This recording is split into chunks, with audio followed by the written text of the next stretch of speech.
Good evening. Welcome to Morgan You Asked For podcast. Labor Day, September 2nd, Monday night. We're a little early this week, especially for those of you that are listening to us on Thursday night with Steve Shetler Media. Again, thanks for listening, but this is recorded Monday night. So I know some of the Iowa State injuries, we're going to speculate, but tomorrow, Tuesday, will be the press conferences where we might get something. Matt Campbell is very secretive with injury reports. A few years ago, I can't remember who it was. He was day to day, but everything that I was told, he had a broken leg and he was never day to day. It's just that's how he is. The depth chart will not change.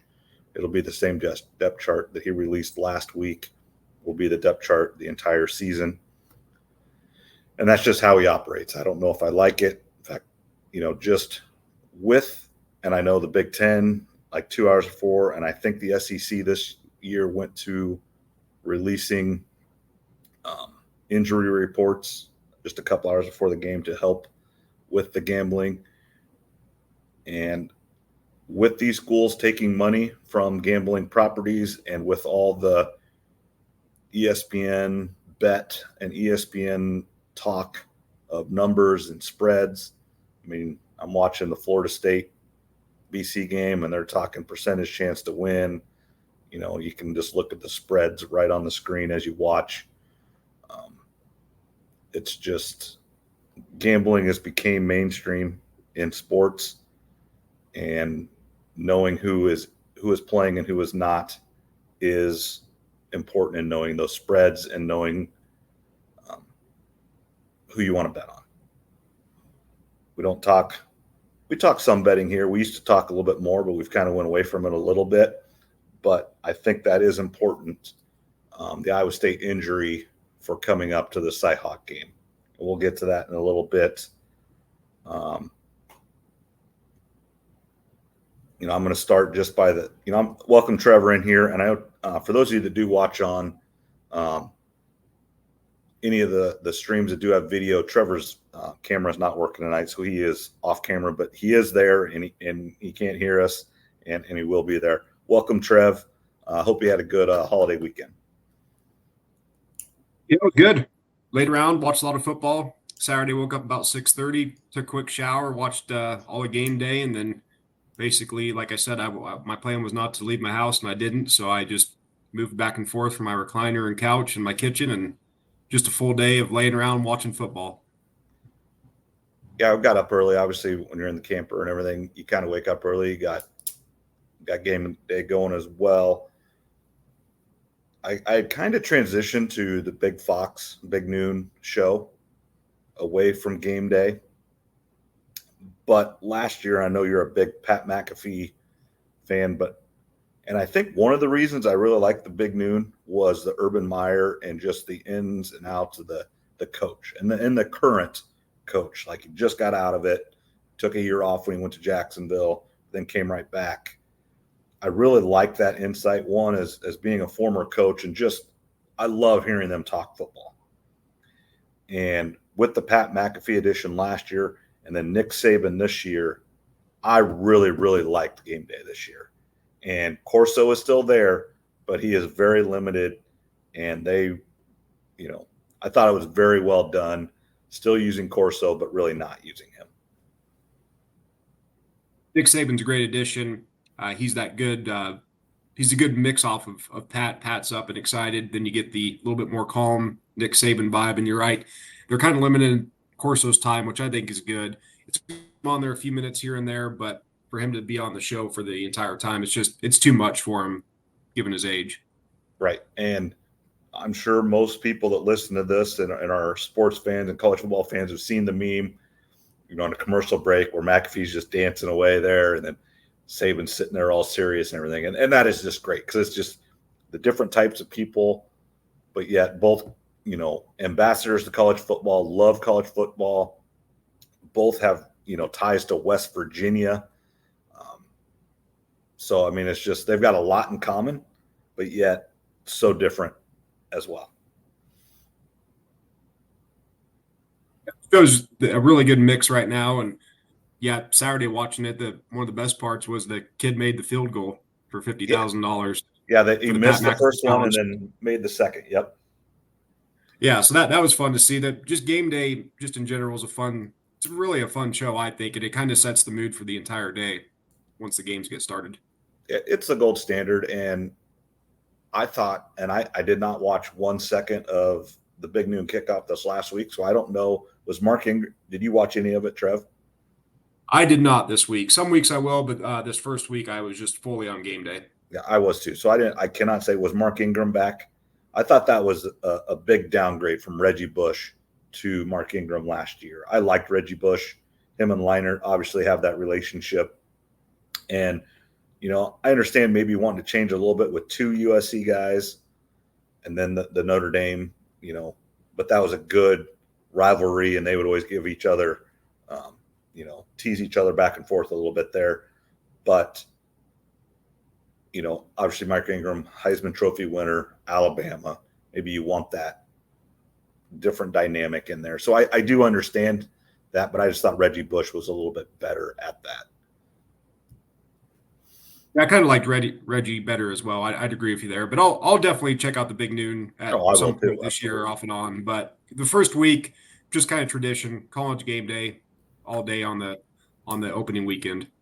Yeah, I did too. Obviously, Iowa State did not play till 2:30. So then, after game day, went over to the Hawkeye game. Let's go ahead and start with the Iowa game. Absolutely started and looked through the first half like nothing changed. 2 turnovers in the first, 2 or 3 possessions for the Hawkeye defense. They weren't able to score in those on, interception returns or anything, but giving Illinois State nothing, but then their offense not being able to do anything either. I mean, it was an exact script to what the last 2.5 years has been since they scored 50-some points at Maryland, come back, beat Penn State, get ranked number 2 in the country, and then lose 24-7 Purdue. That's when the offense really started to fall off. Wasn't great before, but that was the starting point of just absolute ineptitude. So we'll see. And then, the second half, you start going, I walked over to Willett's tailgate and started doing some other things. So I was definitely not watching the second half, falling on my phone a little bit. And they came alive. Freshman from West Line or Central Line, I think Central Line, way in the northwest corner, Vander Zee, 2 touchdowns in his first game. And you can look at this 2 different ways, Trev. Is he that good? And I even heard that he played baseball this summer, so he didn't go there, as soon as he's done with high school, or sometimes people are leaving high school early to come in January. He came, August 1st, let's just say, for a round number. So he's been there 1 month, and he caught 2 touchdowns. So does that say how good he is? I think he is. I think he's really, really good. Chris Hassel said multiple times that was his 247, which obviously he works for CBS, and 247, that's all the same company. But that was a big recruiting win for Iowa over Iowa State. And convincing a young man to come be a receiver at Iowa right now is hard. I mean, it really is. It's not been good. How good is he, or how bad the receivers are at Iowa that he's able to come in and do that so quickly? What do you think? Now, obviously, it's probably some of both, but what do you think is more likely? I tend to lean that the receivers are really, really bad, and he's just better than everybody else. We just need one legit receiver at this point to go along with the tight ends, the running game, and the O-line. So we'll see. The entire game for me, I didn't learn anything new about Iowa. The first half was atrocious. The second half, they woke up. The defensive special teams are going to be really good to great. We already knew that.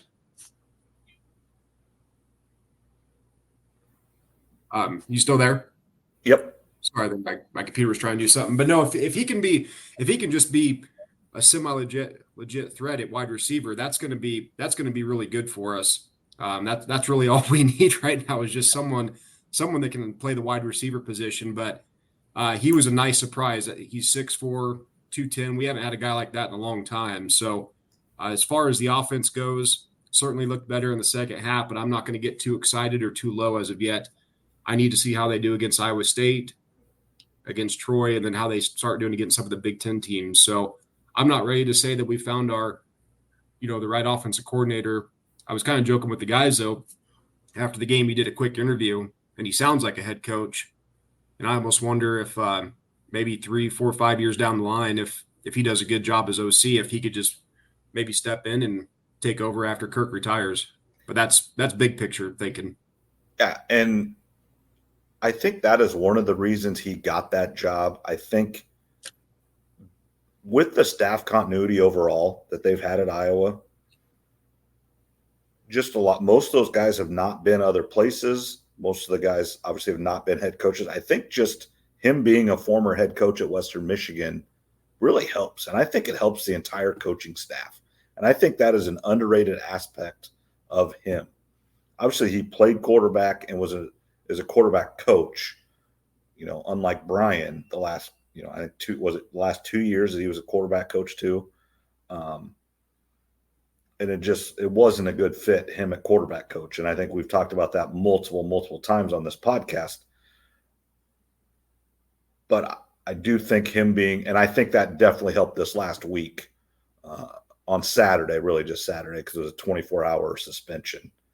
I'm sure Kirk Ferentz was there all night Friday night until obviously with an 11 o'clock kick, they went to bed at a decent time.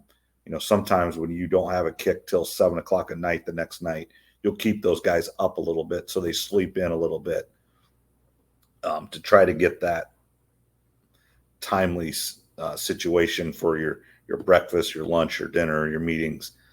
But obviously with an 11 o'clock kick, you're going to get to bed relatively early because they got to get up at 5:30, 6 o'clock to get that pregame meal and everything.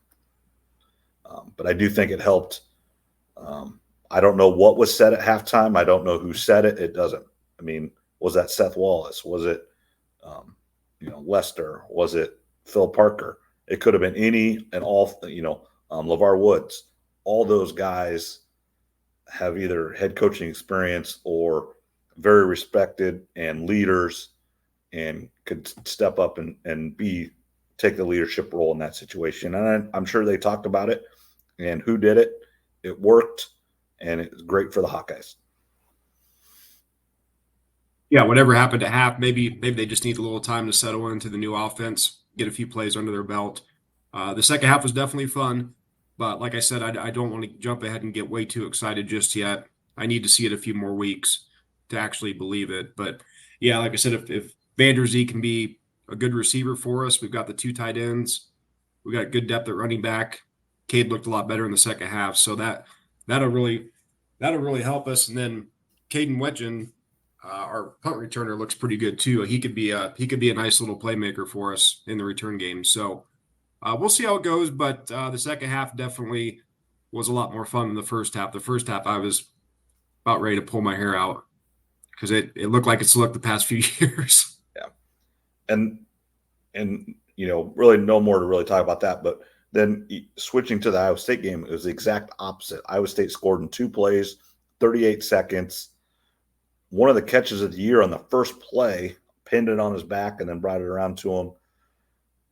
It looked like they were off and running, and it was going to be just off to the races, name your score. And it ended up being the exact opposite situation. Near the end of the first quarter on a punt, our starting middle linebacker, leader of the defense, the guy with the green dot, I think it's green also in college, but at least that's what they call it in the NFL, the communicator, helmet communication guy with the defensive coaches goes down, gets hurt. Obviously it's not been said yet, and who knows if we'll find out, but I've seen enough of this, and I've seen it. That is a torn ACL if I've ever seen one. I'd be shocked if it wasn't. So he is done for the year. When you're team leader, and from then on, our defense was discombobulated. And I think some of it is just because he was the leader, but I think some of it was the helmet communication piece where he was the guy and the other people just had not had the reps at that. So I do think that will, and maybe they switch who it is. We got a couple safeties that are back there that definitely could do it and probably should do it now without Caleb Bacon. And then almost immediately after that as well, I think the next, not on that punt, but the next offensive possession for North Dakota, they went on a 23-play, 13-minute drive, and it just absolutely took the sails out of that game. A couple stats, Iowa State only, everybody's like 21 points, not very good, but they still had over 7.5 yards of play because they only ran 48 plays of offense in the entire game. That was Brent Bloom from Cyclone Fanatics said, I think that was the fourth lowest of anybody in all of college football yesterday, or on 2 days ago on Saturday. So 7.5 yards of play, it's not great against a one FCS opponent, but it's not bad either. And they scored really early, and then they scored right at the end of the first half. And then essentially the second half, like Kirk Ferentz does, Matt Campbell does, they're similar coaches. They want to run the same. They just took the air out of the ball and just get out of there with a win, try to get out of there with less injuries. Our number one tight end got hurt. He should be back, I believe. Our number one running back got hurt. He should be back. But it was not a good day for the Iowa State Cyclones in the injury front. We've got two projected starting offensive linemen didn't play. One other linebacker didn't play. He got hurt in practice the week before the game. So it has not been a good health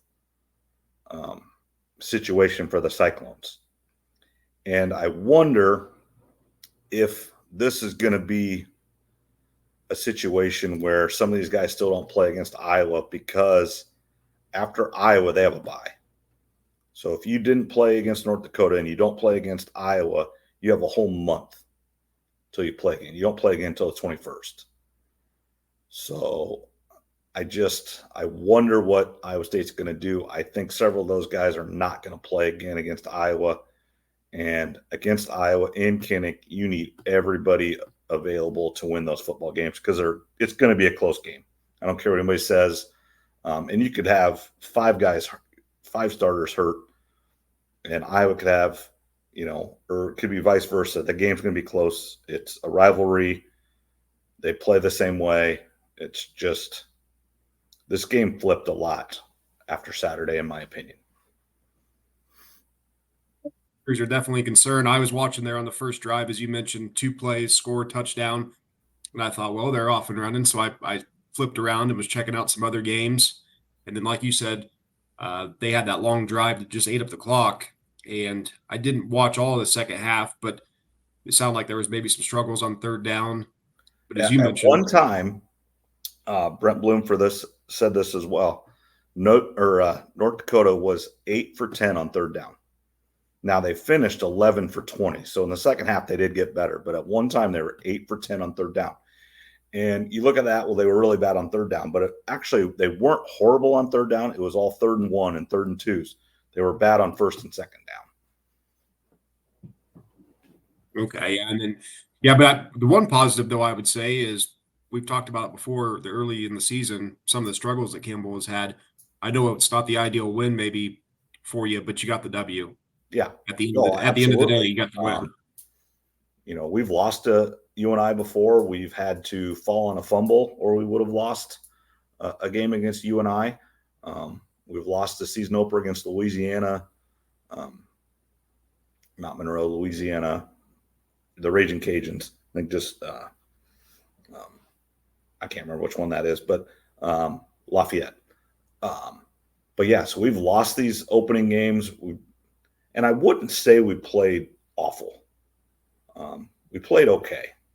We definitely didn't show anything. And I heard this too. I listened to several things today. If you take out Rocco Beck's scrambles, which I think he had 4 or 5 scrambles, and then you take out the freshman that played at the end of the game, he had 3 or 4 carries just to end it. So you take out like those 7 or 8 carries that those two guys had. Iowa State only ran the ball like 17 times. So they did not, but they only had 48 plays total. So they're just, everybody thinks they should have scored more. And I do think they should have, but the ratio and just everything, I'm not as worried about the offense as I am the defense. Now, we have a great defensive coordinator. We've got a great scheme. We run the 3-3-5, and I know we kind of transition or trying to do a little bit more of 4-2-5, and I think we're going to have to with our lack of linebackers health. And I think we've got some good linebackers. They flat out have not played. So, and asking these guys to step in and start and play a lot against the Hawkeyes in Kinnick Stadium is going to be a tough task. Yeah, it certainly is. It's not going to be easy. You mentioned that with some of the injuries that Iowa State has, you're going to need, you're going to need as many players as you can get because this game is typically close. And I don't know, do you want to, I know we made our preseason predictions on win-loss, but do you want to do some score predictions for the game? Anything else that you think might be a factor? Yeah, we can. I've got mine, and I've switched. Those injuries have changed it. The Hawkeyes are going to win. That game was so boring to watch on Saturday. It was the most boring I've ever been inside of Jack Trace Stadium. Iowa State absolutely did nothing. Some of it was on purpose, and some of it was dictated by North Dakota. And I don't know what they need to do, but they have got to figure out something in September. They are too good a football team and too good a program, and they play too good a football in October and November to be this bad every year to start a season. And I love the Cyclones. They're my favorite thing. I go to every game. I live for this stuff. And I was just complete, just like, what is going on? I don't know what the problem is, but they've got to figure out something. And they're going to probably come shock me and beat the Hawkeyes, but I've changed. It's going to be 24-14 Hawkeye win is my prediction. Okay, well, you and I are basically just a point off. I've got 24-13 after you told me about those injuries. I was thinking about 20-16, 20-17, but with Iowa's offense looking a little bit better, I think their running game is going to be a factor. And you talked about the injuries there with Iowa State. So I think it's close for a while, but I think in the fourth quarter, Iowa just wears them down. Yeah. And I was going to ask you too, are you going up to the game, or are you just going to be at home for this? I am not. I have to figure out. Tyler has soccer at Dowling from 1 to 2:30. And obviously the game starts at 2:30. So hopefully we're done a little earlier than 2:30. So I'm going to have to go find a place to watch it in Des Moines, at a bar or whatever. I mean, there's lots of them to choose from. There's lots of great ones. So I won't have a problem. I'm just going to have to figure out where. So, no, I will not be able to go to the game. So, and that's okay. I don't know if I would have anyway, but I think I'm going to miss probably the first half of it. I forgot a couple months ago I committed to a customer golf tournament this Saturday. That was poor planning, Trev. Unfortunately, I know it. I didn't even think about when I did it. So it starts at 10 a.m. So I should be able to see the second half of the game, but I'm definitely going to miss the first quarter and probably the first half. But as long as I can see the second half, I'll survive. Yeah. No, yeah, just that game has totally switched for me. I think Iowa, they're not going to score 40 every, Illinois State is whatever they are. They played well, but just Iowa's consistent. I do think it's getting underrated a little bit having Kirk Ferentz back. Just the team in general will be excited for him to run out with them the first time on the year. It doesn't mean they're played bad this last week or they're not trying to win one for Kirk. That has nothing to do with it. But I do think it'll give them just a little bit extra to start the game. And I'm just worried about it. Yeah, you're right. I didn't even think about that. Kirk coming back from the suspension, that'll give him maybe a little energy boost. Who knows how much that'll actually affect the game, but that's a good point as well. And then, kind of just recapping as well, Florida State just got beat against Boston College at home. They are 0-2 as being a top 10 ranked team. So that's bad. They're also 0-2 in the conference. That is what we were kind of talking before we hit record here. The scheduling is very odd to me, where you would schedule. Obviously, Iowa State's going to be the same boat next year. Go over to Ireland. You got to play a conference game, or it would be a big time non-conference game. So I understand them playing Georgia Tech conference game to start. Iowa State's doing the same thing next year with Kansas State. But I'm pretty sure Iowa State next year comes back and plays one of these bye games. I thought they weren't playing at all, but I think last week we looked it up. You looked it up and said they're playing somebody. I'm just surprised it's another conference game. And now they're 0-2 and 0-2 in the conference, and they've got to be questioning a lot of things in Tallahassee after not getting to the playoffs last year as undefeated, starting off 0-2, as many people's picked to go to the playoff to represent the ACC. Essentially, they cannot lose now if they want to go. I think even to get into the ACC championship game, I'm pretty sure they can't lose unless everybody would happen to beat up on each other, which I do not think will happen. Clemson looked bad, but I don't know how bad Clemson is or Georgia is that good. I think it's some of both, but I think Clemson will be fine in the ACC. Your pick, my pick in the ACC is already 0-2, Florida State. I think your pick in the ACC, Virginia Tech, got beat by Vanderbilt, so it was not a good start for the ACC. It's looking like Miami. Yeah, Miami looked good. Now, I think some of it is I don't think Florida is very good. I think that guy's going to get fired very, very soon, like a few more games, in my opinion, and he's going to get fired because they're not good, and they have like the hardest the last like 5 or 6 games of the year is the hardest schedule in the history of the world. I mean, it's bad. It's like LSU, Georgia, Alabama, Mississippi. I mean, it's crazy who they play. And then, kind of the other 2 big games, LSU and USC, great football game. USC with the new defensive coordinator played much, much better defense and pulled out the win. So a real good win for the Big Ten over the SEC in that situation. Brian Kelly, is this the 3rd year in a row that he has lost a big-time game at the early? I love that LSU plays these games. Not everybody does that. LSU will play anybody, anywhere, and I love to see that. I really, really do. But he's 0-3, so that's not good. So it just puts him behind the 8 ball. Now, obviously, it's not a conference game, but it just puts that much pressure on when they play Alabama or Georgia or, whoever Mississippi. And again, with all these big conferences, I don't know who they play. They don't have it's not the SEC West anymore. It's just not. Now it's just the SEC. So it does matter who they play and where and when they play them. But it just starts the season off with a sour taste. That was a great game last night. I was really surprised. I didn't think USC's defense was going to be this good, this quick in the season. Deontay Lynn, the defensive coordinator, son of Anthony Lynn, he's done a really good job in a short time. If that defense can play like that the remainder of the season, maybe they're that 3rd or 4th team out of the Big Ten.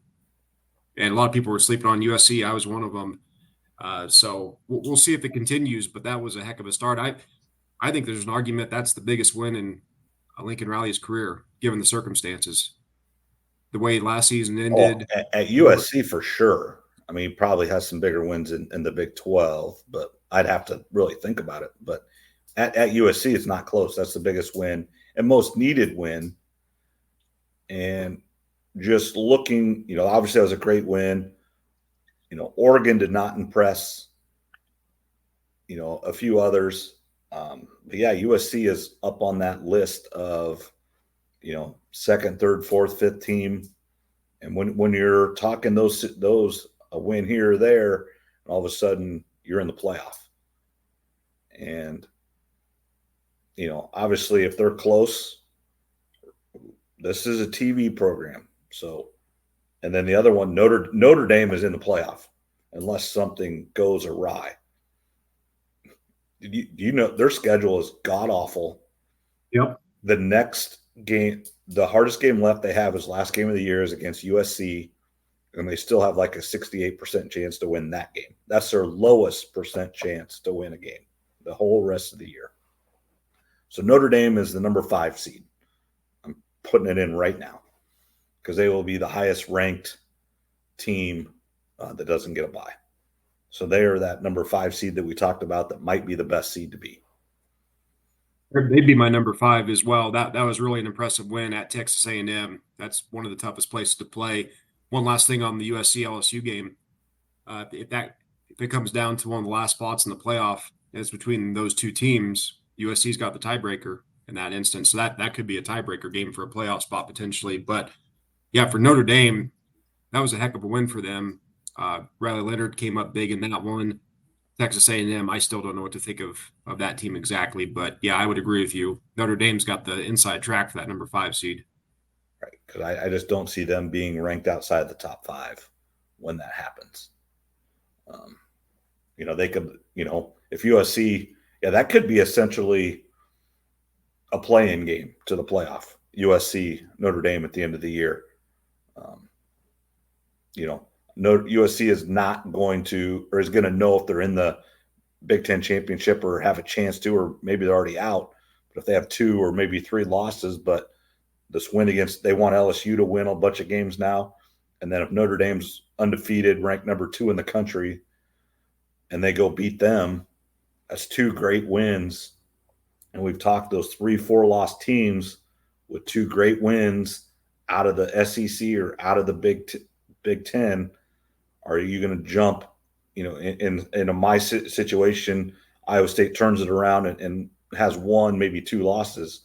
The 3-4 loss USC team is going to get in over a team like Iowa State with 1, maybe 2 losses out of a different conference. Last couple of weeks of the regular season in college football, there's going to be a lot of these type of games where if you lose, you're not getting in the playoff, but if you win, maybe you've got a chance. So that's going to make some really interesting matchups those final couple of weeks of the season. So we're going to make we kind of did the Iowa, and one thing we're going to kind of do is I'm going to pick 3 college games every week, and Trevor's going to pick 3 NFL games. And so we're going to kind of transition to previewing next week's game using the CyHawk. And obviously, Iowa's a 2.5-point favorite against Iowa State. So I am picking Iowa in that situation to cover.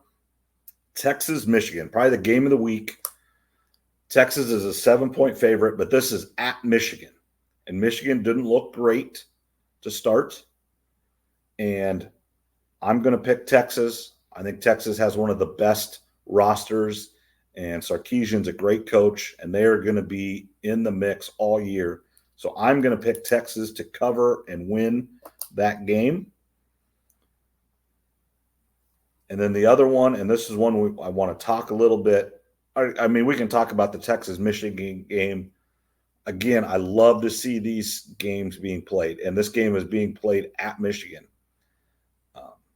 I understand why you played neutral site games, but love to see it at Michigan. And Texas has done a good job of this. Last year the last couple of years they played Alabama. They played Ohio State at Ohio State. Ohio State's went down there. Texas must just say, hey, if you're going to play us, we want a home game. And I think some of it is Texas plays that neutral site game every year against Oklahoma. So they're not going to play another neutral site game. So if you want to play Texas, you're playing a home and home with them, or you're coming to Austin. And I love to see that. And again, they're another team that isn't afraid to go play someone. Like I said, they played Alabama the last 2 years, beat them 1 year, and was close last year, correct?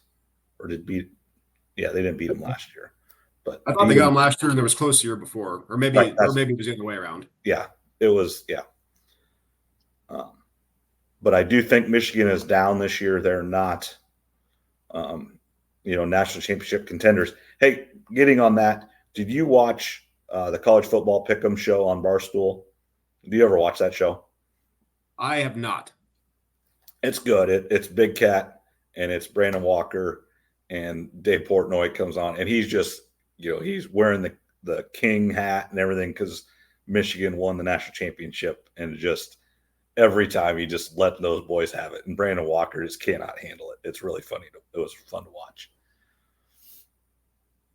I've heard it's good, but no, I'm like you piggyback off kind of what you said. I'm glad Texas is going to Michigan. Love to see these types of games being played, especially you do a home and home if you can. Michigan, it's going to be a really good crowd, but I agree with you. I think I could see Michigan's defense maybe keeping it close in the first half, but I feel like Texas has a little bit too much firepower in this one. I mean, you just think Arch Manning has, none of us has watched this play, but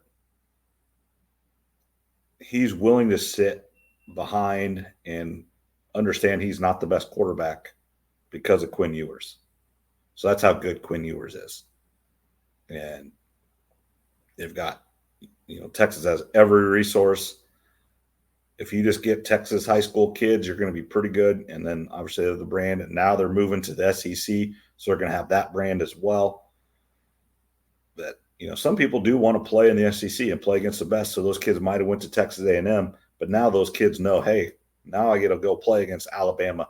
And I go play against Georgia. And I don't have to go over there and play them. Now I can stay right here at home and play for Texas, and I can go win that conference and play against them and show that I'm better than them. Because I think most kids in Texas grow up to wanting to be a Longhorn. Because that, and then, some families grow up to be, and want to be an A&M Aggie. I mean, those are the two big ones. And then you got your private schools and Texas Tech. But Texas is by far the number one university in Texas that people want to go play for.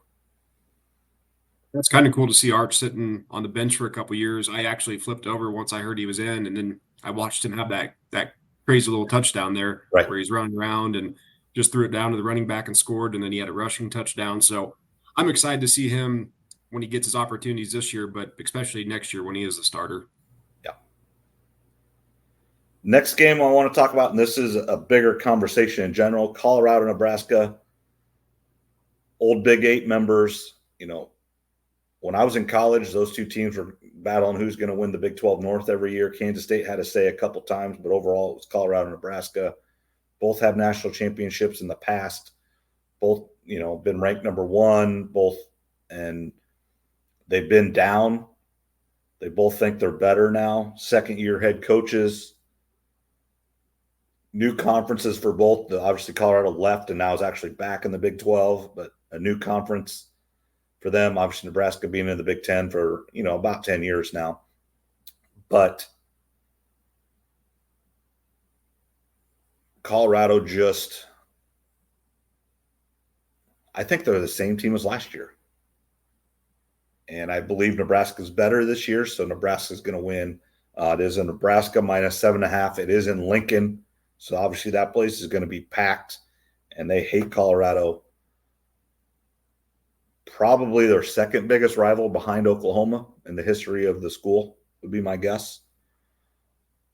And so I'm going to pick Nebraska to win and cover.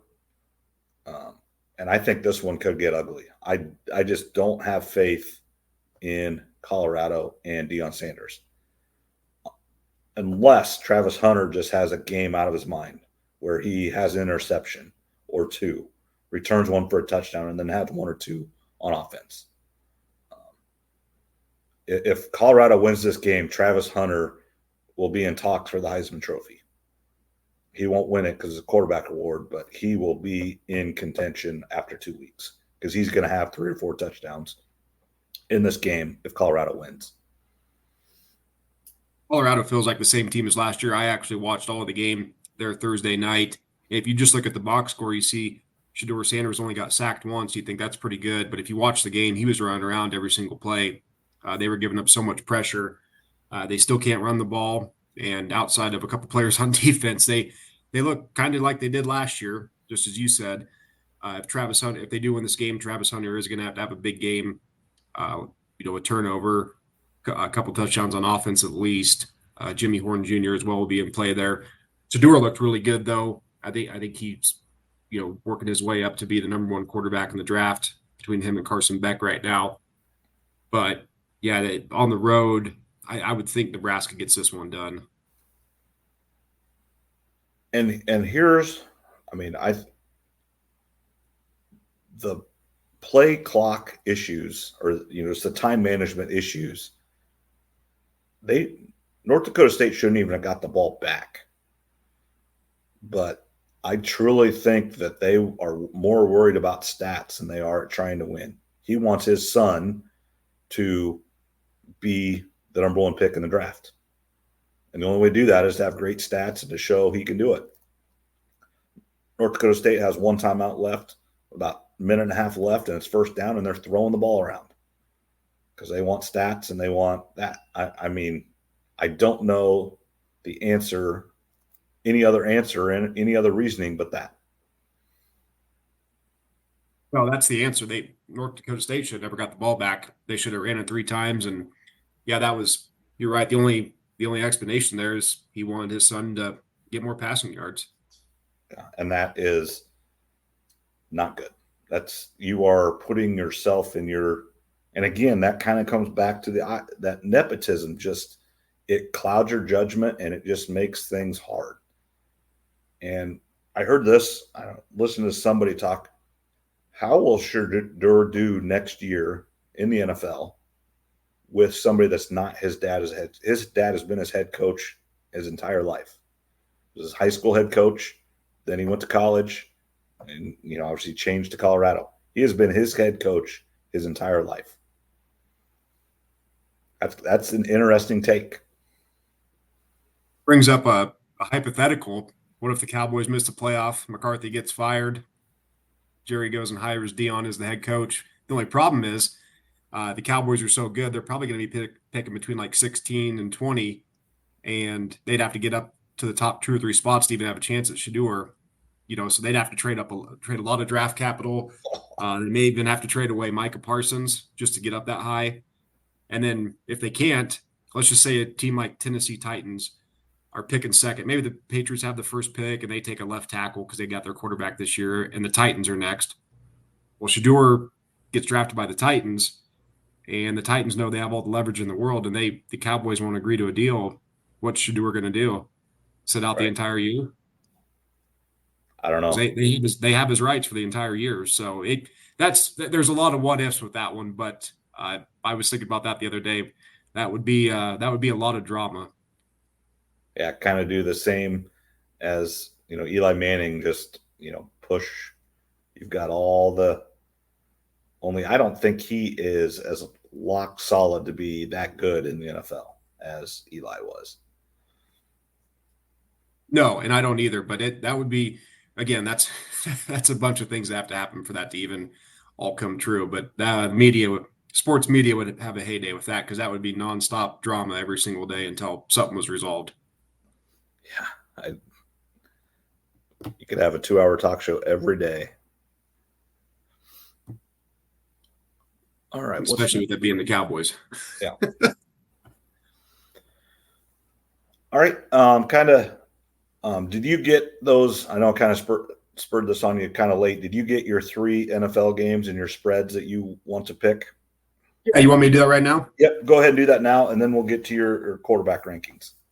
Okay, I'm going to take the Packers +3. We'll see where they that game may actually end up getting moved.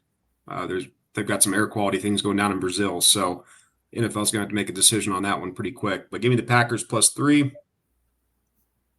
Give me the Jets on Monday night +3.5. Trent Williams, at least as of right now, is still not even practicing. I think that's a real problem for the 49ers. And what was the third one? Go ahead and give playing the 49ers. The Packers are playing the Eagles. The Eagles. Yeah, it's Battle of the Greens. Just writing these down. Okay. And then I'll do the Sunday night one too. Give me the Rams plus 3.5 at Detroit. That's my NFC Championship matchup there in Week 1. So You got the I think Rams over Detroit. at least covering the spread. Yep. Okay. Let's write those down. So you got Packers, Eagles, Packers plus 3, Jets, 49ers, Jets plus 3.5, and then Rams and Lions. You got the Rams plus 3.5.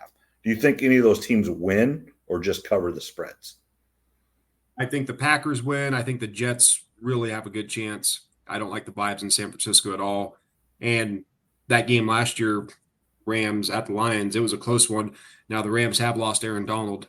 So I wonder if the Lions rushing attack and that O-line can push them around. They've got some rookies there and some young players on defense. So maybe that is a reason why it's 3.5. But I think the Jets and Packers definitely have a shot.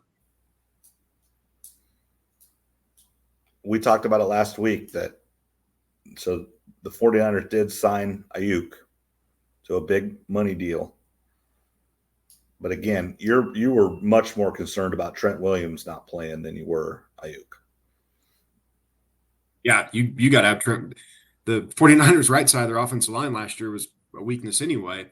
You take out Trent Williams, even if he plays in this game, I don't know how good he's going to be. Now, he's one of the best of all time.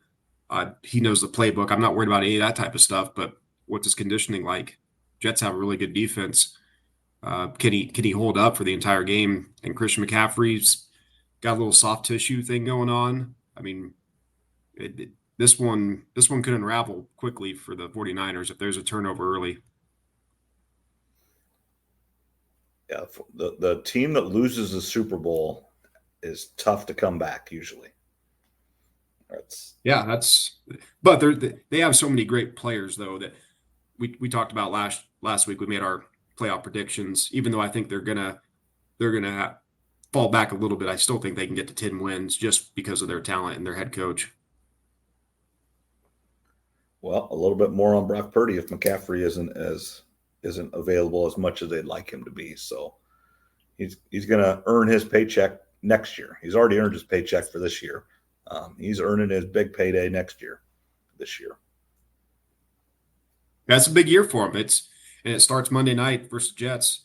If they're down, if Trent Williams doesn't play in the game, and he's sat out before in his career, he will miss the game and get fined. Trent Williams isn't scared to do that. So if they're without Trent, we're gonna find out how Brock Purdy does down a guy or two. All right, now let's go to any other games. Those are kind of 3 games you talk about. Any other games that you want to talk about? You want to talk about the Ravens and Chiefs to open it up on Thursday, or do you like what's happening in Chiefs Kingdom, or are you a little bit worried about what's happening there too? They've got a lot of off the field / things that just Chris Jones is a little bit dinged up, just things like that. I don't think Rashee Rice anything's going to happen to him this season. It doesn't sound like. So I think he's going to play the full year. Xavier Worthy, I don't know if he's going to be great or not, but him just being on the field is going to be a presence because he's the fastest 40 ever at the combine. So I think he's going to open up a lot of things for Travis Kelce and Rashee Rice and the running game. Like I said, especially in this week 1, he just needs to be on the field, which he's going to be. I almost took Kansas City -3. We talked about it last week. The Ravens offensive line, there's a lot of question marks there. They lost their defensive coordinator. So this is tough. The team to lose to Kansas City in the AFC Championship and then turn around and have to play them the first game of the season. That was a little rude by the NFL to schedule it that way. That's a tough one for Baltimore. Yeah. All right. So now let's get to your QB rankings. Just a review real quick. I'll go through them real quick here. 32, the Patriots quarterback, Jacoby Brissett is the starter. And then Minshew with the Raiders. Russell Wilson is the starter with the Steelers. Bryce Young, Panthers. Sam Darnold, Vikings. Daniel Jones, Giants. Will Levis, Deshaun Watson, Jaden Daniels, Bo Nix, Geno Smith, Derek Carr, Kyler Murray, Kirk Cousins, Anthony Richardson, and right in the middle there, Baker Mayfield at 17. So we're going to go from 16 on down to 1. And who is your number 16 quarterback, Trev? That's going to be your guy there in Chicago, Caleb Williams. I would almost put him higher. The only reason I don't have him slotted a little bit better is because we still don't know about the head coach. We think he's the guy, but we're still not sure. I think Caleb's going to have a lot of games where he shows the flashes of why he was the number one pick. He's maybe the second best prospect I've ever seen come out of college. Josh Allen was the best I ever saw come out of college, but I didn't think Josh Allen was going to develop the way he did. I just thought he was too inaccurate. We never really saw a quarterback with low completion percentage all of a sudden improve in the NFL. So I love Josh Allen coming out, but I didn't actually think he was going to develop into something special like he has. So I really like Caleb Williams, but the uncertainty with the head coach is the only reason I don't have him rated a little bit higher. And he's still a rookie. We really don't know. I mean, he seems to have all the parts. He seems to be doing the right things, but he is still a rookie against a team that looks to be getting better, but we don't know. And you had the perfect – we don't know about the head coach either. Seems to be doing things better than he did the first couple of years. But this is a big year for him. If they don't get better, he could be on the chopping block. Yeah, if they don't have a winning record, I mean, he's definitely – there's a chance he's going to get fired. So I've got Caleb at 16. At number 15, I think he's a little bit of product of the system, and the talent around him is Tua. I know he puts up a lot of good stats, but his record versus playoff teams, and especially in cold weather, is not good. And we have to remember, too, just a couple years ago, he was a concussion or two away from, we talked about it, the NFL maybe stepping in and not letting him play, which we talked about at the time. The players' union would have to step in. There'd probably be all sorts of a lawsuit or whatever would happen. So Tua still has an injury history, and I do think he's a little bit product of the system. That's why I can't rate him any higher than around that 15 spot. Number 14, this is just a vibes thing. Jalen Hurts. I like Jalen Hurts more than the 14th spot. I really like him as a quarterback. I like his personality, his attitude. But I think him and Nick Sirianni, I think this thing's going to blow up.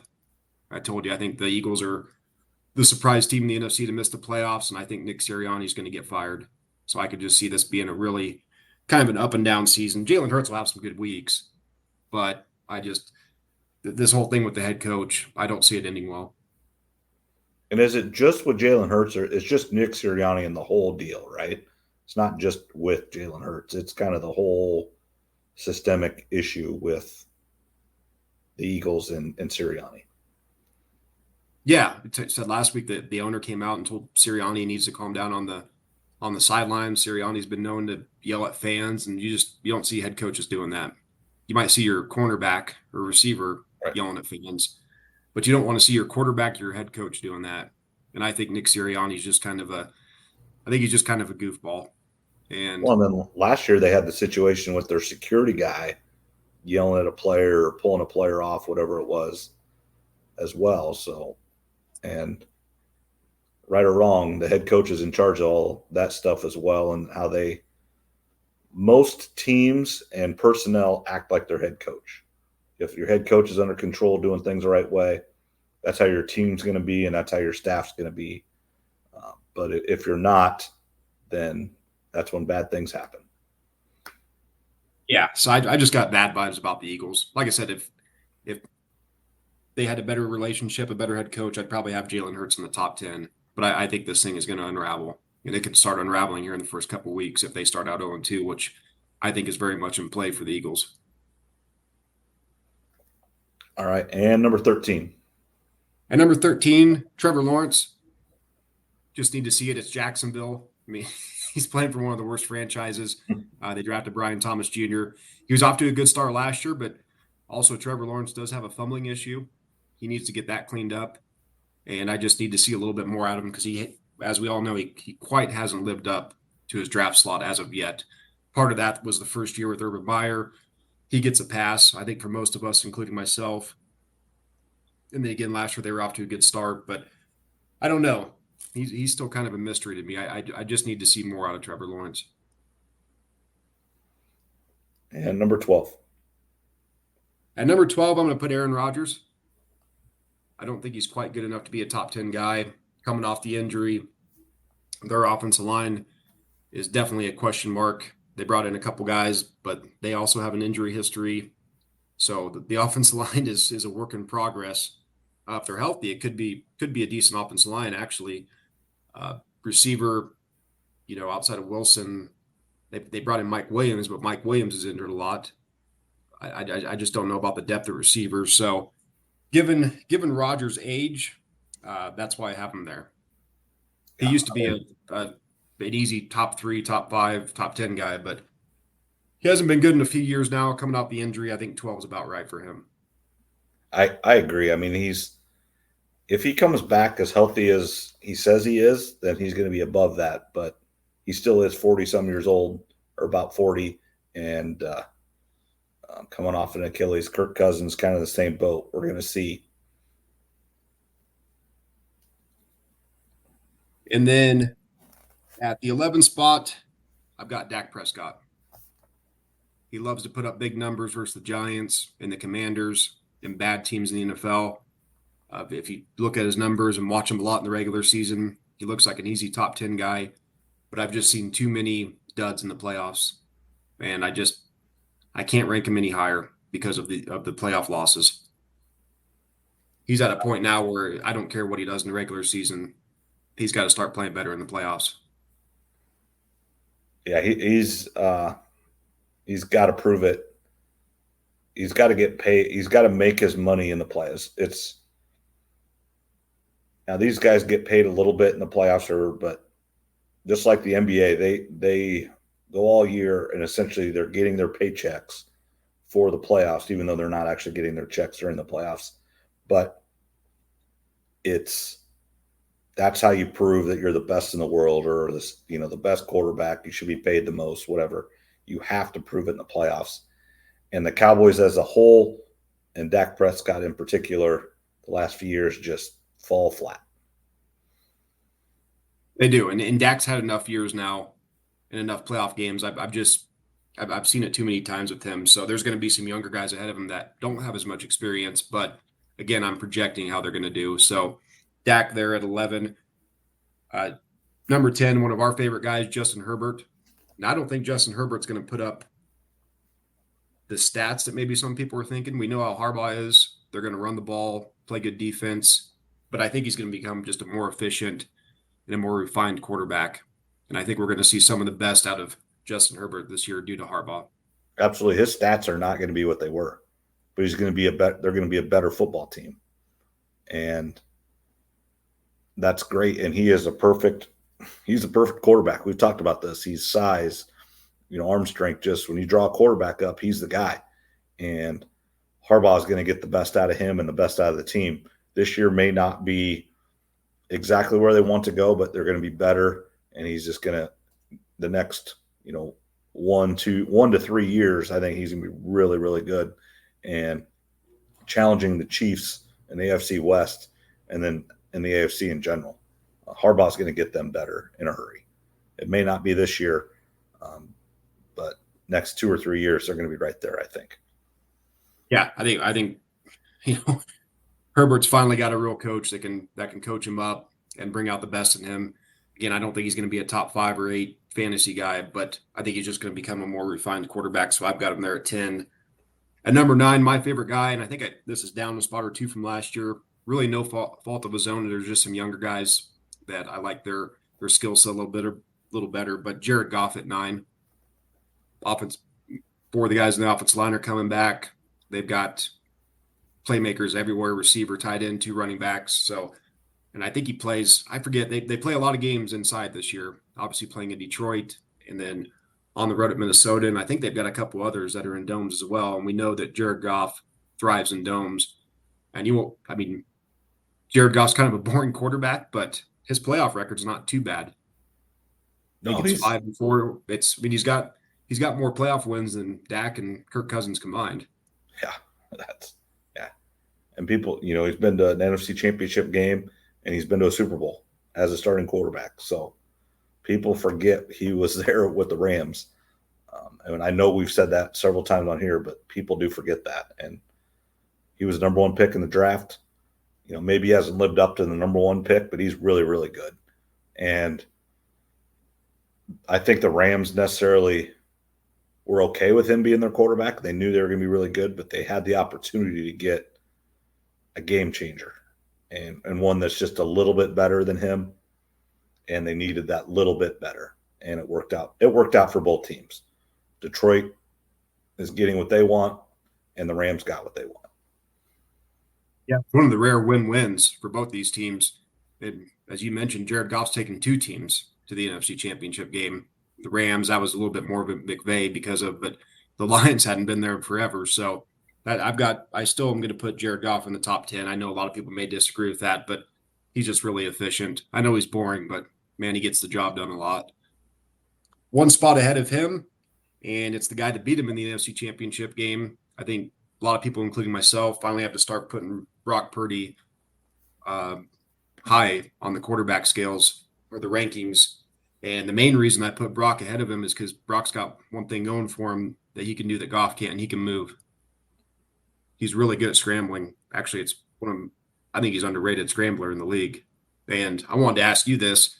We all know he was the last pick of the draft, and he's surrounded by all these great weapons, so that he kind of gets dinged for that, right or wrong. We're going to find out over the next few years when they start losing guys and he gets paid. But I think another reason that he kind of gets dinged, and you tell me what you think, but he's a little bit on the smaller side, and he's kind of got a baby face. Well, I mean, he does, and he's 6 foot 6'1". He's not big. He has tree trunks for legs though, and always has, and he looks even bigger. And his upper body looks a lot bigger after this summer. I've seen him a couple of places. Yeah, he's your sneaky athletic guy that just he's one of those guys that's probably good at everything he does. And most of these quarterbacks / D backs are kind of that way. But he's just so smart. I mean, and with Rocco Beck at Iowa State is kind of a spitting image of him. He's a little smaller than Brock, he's not got as thick of legs and everything, but he plays very, very similar. He doesn't have maybe a little bit of the Brett Favre, just throw it in there and trust your arm to get everywhere. And that got Brock into some trouble at Iowa State.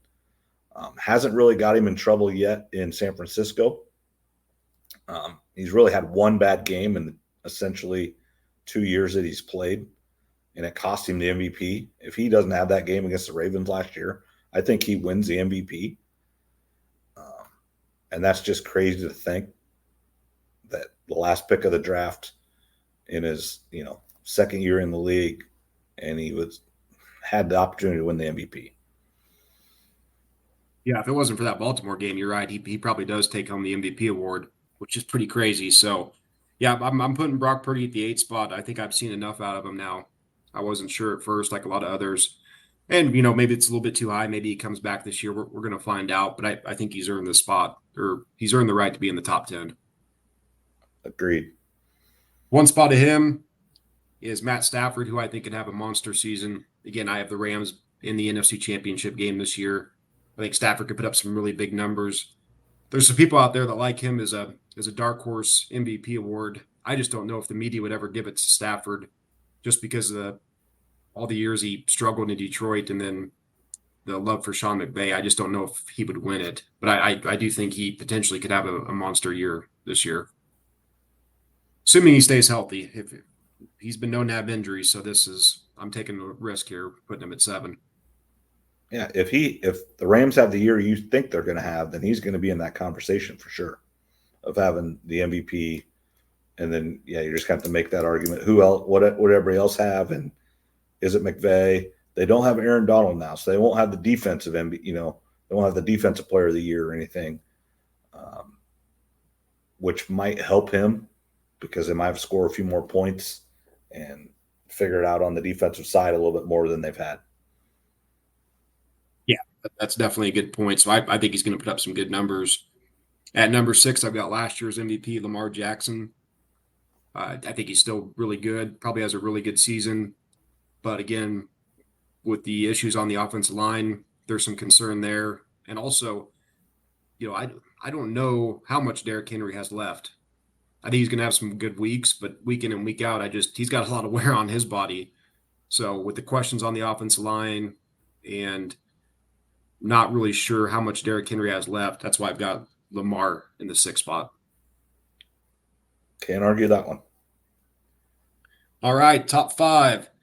At number 5, I've got Josh Allen. I just love his talent. The loss of Diggs is somewhat concerning, but sounds like they're gonna run a lot more 2 tight end sets. I think this year is maybe a year where he, kind of like Justin Herbert, tries to become more efficient and just a better overall quarterback. May not quite put up the numbers you want to see. One interesting thing about Allen, and I had it written down, but I don't know where I put it the other day. I was looking. If he can continue to average his rushing stats for about the next 7 years, he'll finish top 5 all time in rushing touchdowns. And that's of everybody. That's running backs. Everybody. That's up there with Walter Payton and Barry Sanders. That's the pace he's on. If he stays healthy over the next 7 years, he has a chance to be a top 5 touchdown runner in the history of the NFL to go along with all his passing. That's crazy. That's, he'll have to stay healthy, but we've talked about before, past couple of years, we're like, man, they're going to have to quit running him so much, but the guy never gets hurt, knock on wood. He might just be one of those rare guys that's just built different, but we'll see over time if he stays healthy or not, because Father Time catches up with everybody. Yeah. How old would he be now? I think 27 or 28, maybe. Okay. I have to look it up. Yeah. But anyway, it's just an interesting stat the other day. I was sitting there kind of doing the math. But yeah, I still think Josh Allen is a top 5 quarterback in this league. At number 4, I'm going to go Jordan Love. This might be a little too aggressive, but after seeing how they finished last year and the way he performed in the playoffs, you mentioned it, Green Bay may have found their next quarterback for the next 10 years, which is just crazy to think about as a Bears fan. But they're really deep at wide receiver. They've got 2 tight ends that they like, bringing in Jacobs. So if the Packers are trending the way a lot of people think that they will, myself included, I know you had them in the NFC Championship game. I actually bet Jordan Love like 3 or 4 months ago to win the MVP. I think it was 16-1. So I'm expecting a big year out of Jordan Love. Yeah, I am too. And like I said, I hate to say it as a Bears fan, but he looks really, really good. I just think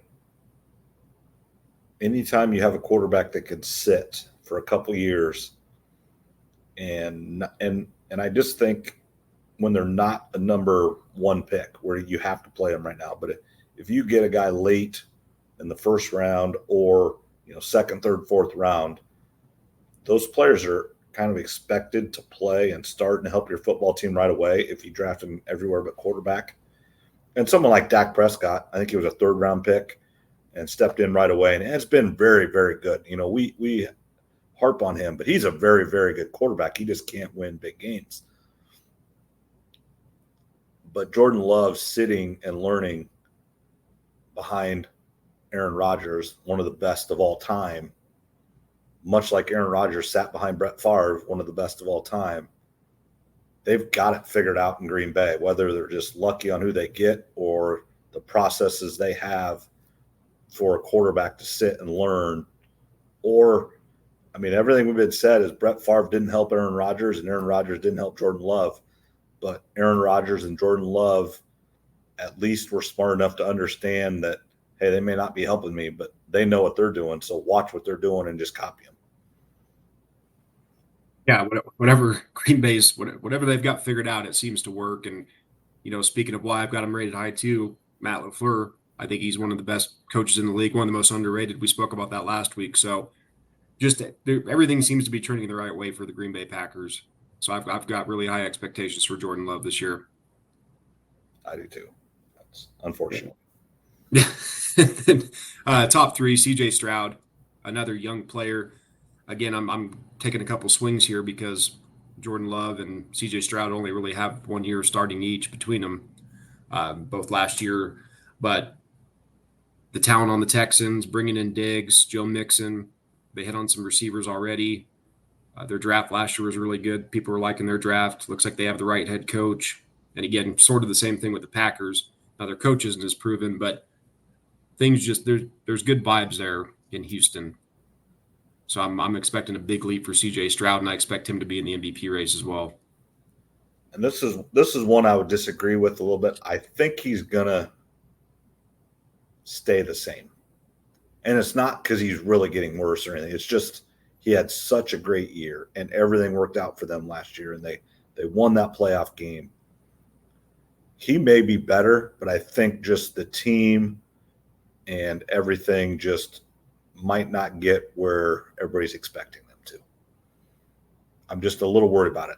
Now, again, I think when we were doing our picks, I had them going to the playoffs, and I think I actually talked about I had them in the AFC title game, but I scratched them out and changed it.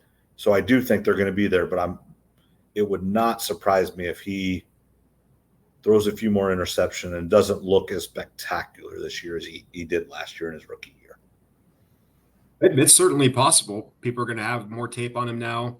We've seen second-year regressions out of players throughout the history of the league. The AFC's tough. So, and they were that final week of the season.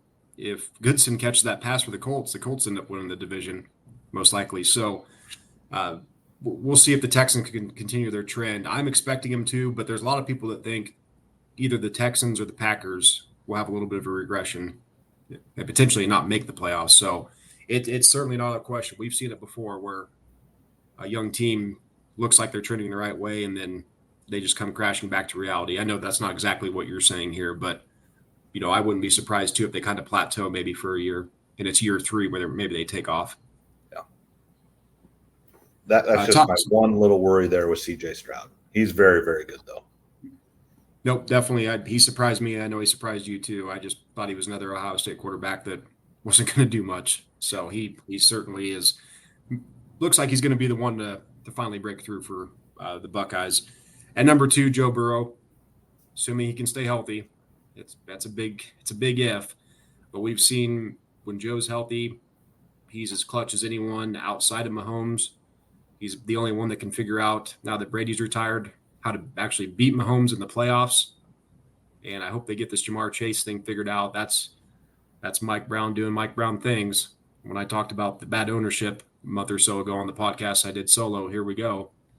You draft a guy top 5. What do you expect when he hits? You're going to have to pay him. So that is one concern. But when Joe Burrow is healthy, I don't think there's anybody better other than Patrick Mahomes. Yeah, I mean, he's the one guy that could go in and match Mahomes. And it's great. He's kind of an Ohio State quarterback. He just ended at LSU. You think about that quarterback room they had, Fields, him, not Stroud. Who was the guy before him? I forget. Yeah. And it just, I mean, they had just a plethora of QBs there that ended up all being good, just not all at the same time and at the same place. But yeah, and then there's nothing to say of number 1, Patrick Mahomes. He's the best there is right now. Oh, I was actually going to go Carson Wentz as backup. Yeah. Carson Wentz, the Chiefs backup, is the number 1 of all time, or this year. Hey, Carson Wentz, when was at North Dakota State, he was as good as there was. And it would have been interesting to see Carson Wentz's career if he wouldn't have got hurt and they would have won that Super Bowl. What would have happened? He has a Super Bowl ring, but he was not part of it. Nick Foles is the one that led him to that. And just how careers happen differently. Yeah. He had a strange career because he came out looking really great, had the injury. Then he kind of had the stuff come up where maybe doesn't get along with his teammates, kind of like a Derek Carr type situation. So I don't know what happened, but I think Kansas City is a great place for him to revive his career, hopefully. If you can't make it with Andy Reid as a quarterback, you've got problems. So I think it's a good spot for him. But of course, yeah, Mahomes is number 1 until somebody can dethrone him. He's probably going to be number 1 on my list for the next 5 years running unless something crazy happens. And, it sounds like now they've got Taylor Swift's designed to play for the team. So we got that going too. That's getting ready to start back up for the fans out there that we're tired of hearing that. That's coming back into play starting Thursday night. Yeah, I say Thursday night she'll be there, and they'll show her how many times, a lot. And yeah, Mahomes is on the path of being the best ever. He's not there yet, but he is.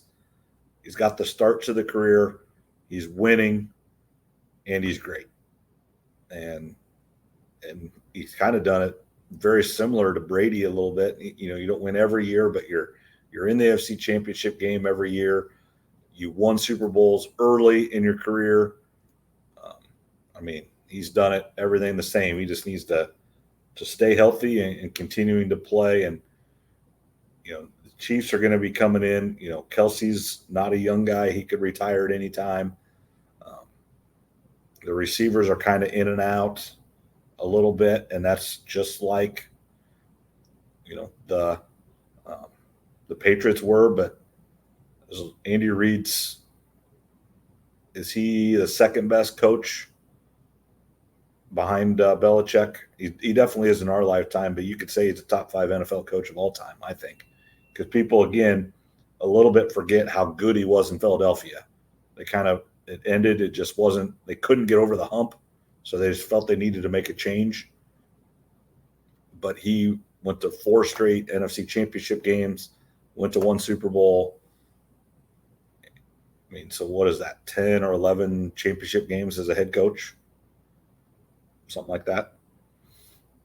Yeah, for me, Andy Reid's the second best of all time. And I think if he gets another ring or 2, I'd have him ahead of Belichick even. Every quarterback that's ever played under Andy Reid has had a lot of success. McNabb, Vic, Kevin Cobb, Alex Smith, now Mahomes. You look at Belichick's career without Brady, it's not very good. Right. So for me, Andy Reid's the second best of all time, and I think he's got a chance to, depending how many more Super Bowls he gets and how much longer he wants to coach. I think I think it's in play. And as far as Mahomes goes, Brady is the GOAT. He's the most accomplished, but Mahomes is the best I've ever seen play the position. And he's actually ahead of schedule. If you look at all the numbers throughout the years of where Brady was at this point, even in the fourth quarter numbers that he has when trailing by more than 10, his record, if they were to get the three-peat this year, I think his playoff record would go to 18-3, which is absurd. There's lots going to have to happen. Of course, they're going to have to stay healthy and get through the playoffs. But yeah, man, if they can three-peat, that's going to close the gap on Brady a lot for a lot of people. One, no one's ever done it as a coach or a quarterback. And yeah, that would just put them, that'd be a notch on their belt that no one else has to make those arguments of being the best coach ever, the best, quarterback ever. Any other big headlines you're looking for this week, or anything that you're looking for to watch or you want to see? No, just there's a lot of good games on the NFL schedule. Let me pull it up and I'll just do something real quick here. If we go through the NFL, let's get to week 1. Obviously, we've got the opener. We'll see what the NFL does with the Packers-Eagles game if that gets moved. Steelers-Falcons. How does the Steelers offense look? How's the Falcons offense look? They're with Kirk Cousins coming off the injury. The Bears game I'll be interested in, see how Caleb looks in his first performance out there. Texans-Colts, an early divisional game in Indianapolis. Look for the Colts. Maybe they could get a little sneaky win to start the season off, even though they're at home. Want to see how the Chargers look against the Raiders with Harbaugh's first game. Bo Nix on the road at Seattle, I think, is an interesting one. And then obviously the remaining schedule. Cowboys at Broncos, that's going to be Tom Brady announcing that one. I actually think that one's going to be a low-scoring game. The over-under is 42.5. I would take the under on that. And then just, of course, the primetime games, Sunday night and Monday night. So I think all the windows for the NFL schedule here in week 1 have definitely a lot of interesting things to watch for. Did you see all the restrictions Brady's going to have if he becomes a partial owner of the Raiders? Did you see that? I saw something, but I didn't read through it, so I don't know exactly, but I'm sure there's a lot. I mean, he won't be able to go to any practices of other teams. He can't go into certain facilities and everything. If I'm Fox, that's not what I'm paying for. And so you wonder if he does get that, if he will not do that anymore after this 1 year. You would have to think there's an out in the contract. Fox probably had to protect themselves with that because yeah, if he does become a partial owner and he can't go to practices and kind of get some of that information that announcers do on a week to week basis about the teams, that's going to be a problem. So maybe it's something where Brady can hold that off for 5 years Right. or decide after this year to see if he really likes announcing or not. It was, you can't critique a fit. I mean, there was several things, so it'd be like, if there's a 50-50 play, I mean, can you say, well, I think that was wrong? I mean, it's just things that you think normal play by or the color commentator would comment on. He can't um, because of his relationship as an owner. And it was just, I'm like, well, if I'm Fox, I'm out on that situation. You got to choose either you're with us or you're, with the Raiders. I would think. Yeah, I would agree. I would think Fox would, make him make a decision on that. So I'm excited to see how he does. I think he'll do a pretty good job. I don't know if he'll be great, but I don't think he'll be bad either. But I am interested to see how he does in his first game. They're calling it with Dallas playing at Cleveland. Yeah, that'd be good. All right, and then the last thing we wanted to talk about is the Fever. They won again. They've only lost one time since the break. They're above 500. I think they're 17-16 now. And they're playing great basketball. We've talked about this most episodes since the season started, and it was really bad to start, and it keeps getting better and better. And she and her team, they look like they're having more fun. They're playing together. It's just from the beginning of the year till now, it's just such a different team and so much more fun to watch. More fun to watch. It's almost like watching Iowa again. You've just got different names and different jersey colors. It's what it feels like. That was an impressive win against Dallas. If you look at Dallas's record, you think they're not very good, but Dallas has had the most games lost to injury, I think, of any team in the WNBA. And I think they said during the broadcast too, Dallas was in the Final Four last year, the playoffs. So Dallas has a lot of talent. They're definitely better than their record. And if Dallas was to get in the playoffs, I'm sure that's a team that a lot of the others wouldn't want to see. So it was a great victory. They are definitely playing better. Christy Sides went from getting fired the first 5 games of the year. She's going to win Coach of the Year now. I think that's about locked in. So it's amazing when you get a little bit of break during that Olympic break there and actually get a regular schedule, what can happen over time when a team comes together. And I did text you. I got a couple concerns. Yep. And one hasn't come up yet. And I wouldn't expect it to because she's not that type of person. She seems like the perfect teammate. You and I both really like Aaliyah Boston, the way she conducts herself. We've even complimented her when she does announcing on ESPN how good of a job she does. Past couple games, though, she hasn't been getting fed down low very often. And she, ever since the coming back from the Olympic break, something seems a little bit off with her. And we see Clark and Mitchell getting a ton of shots. Lexi's getting more. Melissa Smith's getting more. And anybody that's coached basketball or played, the bigs, when they're down there battling down low, it's tough. It's dirty. You got to work hard to get chances. And I'm a little concerned if this trend continues like it has the past couple of games and she's not getting fed down low a lot, is she going to lose a little bit of motivation? Now, she won't come out and say nothing publicly. She won't be a diva about it. She's a perfect teammate, but I think it's just human nature when you're putting in all that work and you're not getting the opportunities to lose a little motivation. I wonder if she's going to start getting some silly fouls on her, maybe even some technicals because she's getting frustrated. So it's not a big deal yet, but I'd like to see over 2 or 3 of their final games get Aaliyah Boston the ball down low a lot more. Yeah, she does a lot of great things, but there's times it looks like she's lost or just isn't in it. But I understand, like you said it perfectly. If you're banging and trying to get permission or position and everything, and then all of a sudden you're just not getting the ball, then you're kind of like, well, heck with this. So I do get that a little bit. Yeah, and so far they're playing great, but with the way they're playing right now, somebody had to lose shots. There's only so many shots to go around, and with Clark and Mitchell, they're both on fire right now. Aaliyah's losing her shot, so I'd like to see a couple games before the end of the regular season, get her the ball, make her an emphasis. this next game versus Los Angeles, one of the worst teams in the league at home, I think would be a perfect opportunity to try to make her a focal point of the offense. Yeah, Mitchell's taking a lot of shots right now, but she's hitting a bunch of them. So you don't take them away from her right now. And then Caitlin's going to take what she takes.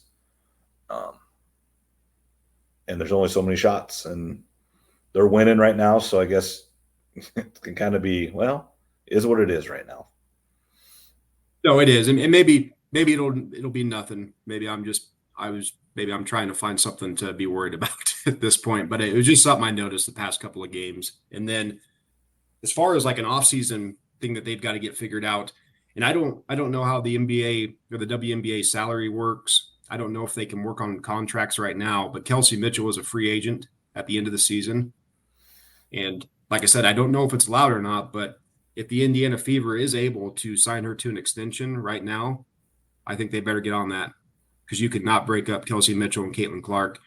Part of the reason is Clark, Aaliyah Boston, Alyssa Smith, and Lexi Hull are all on their rookie deals over the next few years. So you have to keep Kelsey Mitchell at all costs. I mean, you want to keep this five together for the next 2 to 3 years. Now, over the next 10 to 15, that's not going to be possible. Right. We know how professional sports works, but if you can keep this five together for the next 2 to 3 years, I think they can get a championship out of it. Yeah, agreed 100%. You need someone to, Caitlin Clark's going to dominate the ball, but there comes a time in every game where she's got to come out, or she can't take every shot. And when Caitlin Clark drives and dishes, you got to have someone else that can shoot it and drive it and get to the hole as well. And Mitchell is the great compliment to her. We kind of questioned that at the beginning of the year if they would be a match, because they're kind of alike a little bit in wanting a lot of shots. But I think Caitlin Clark has understood her volume of shots isn't going to be as much as Mitchell's. But with her being a point guard and getting the assist, it's perfectly fine. And people do forget Mitchell is one of the top 5 or 6 all-time scorers in college basketball. So it's not a shock that she's scoring all these points. No, it's not. And she's on fire. And those two are playing really well right now. At the beginning of the season, you're right. I don't think they quite understood how to play with each other. And I also think, in Mitchell's eyes, she'd almost be a little bit foolish to leave, because I don't know if she's going to quite get these looks on a lot of the other teams in the league. So whoever the owner is, however it works, get that checkbook open and let's get her signed to an extension if possible, because you want to keep this starting core 5 together. Absolutely agreed. It's fun to watch. It'll be fun to. So they're 17 and 16, so 30, a little over 30 games. And is it a 40-game season? Correct? 42, something like that. It's a 40, so they got 7 games left, and they got 6 in a row at home now. Okay, so 6 in a row at home. Yeah, because they had that crazy schedule to start the year, so they're going to be basically staying in Indiana for 16 straight days. They've got LA, Minnesota, Atlanta, Vegas, Dallas, all at home, and then they end at Washington. Okay, so you think, Vegas obviously is very good. Minnesota is very good. So let's just say those are 3 losses, and you lose one other one. So lose 4 more. So you're going to be right about 500. Yeah, with the way this is looking with LA, Atlanta, and Washington on the schedule, I think they can get to 20-20. And Vegas is the only team that I believe that they haven't beat this year, and they get them in back-to-back games on the 8th and 11th. On the 11th and 13th. So if they could maybe steal one from Vegas, I think they could. My prediction is 20-20 or 21-19 in the season. Yeah. Oh, very good. No, it's fun to watch. She's fun to watch. And the WNBA is just a better product because of her. And